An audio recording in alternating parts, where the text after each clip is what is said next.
Saludo a la amada Iglesia con la paz del Señor, todos nuestros queridos hermanos que estamos en esta noche unidos por este medio.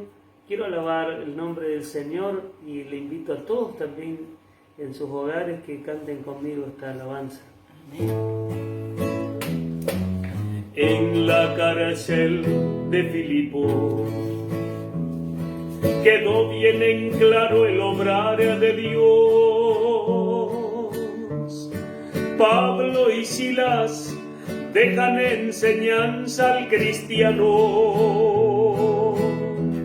cómo obtener victoria en medio de la prueba y de la adversidad.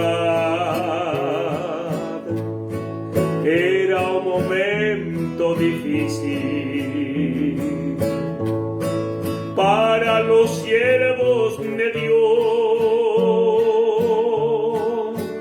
con sus cuerpos azotados en la cárcel de más adentro,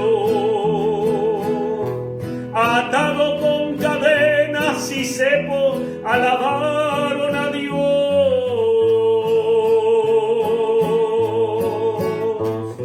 Alábale,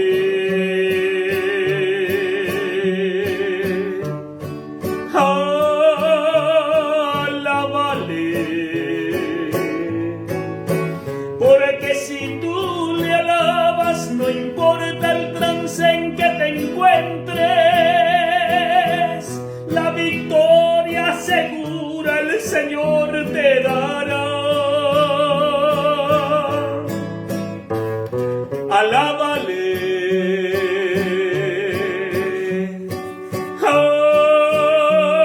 alábale, dale gloria al Santo, al bendito, el Padre de Cristo, el Dios de verdad. Alábale,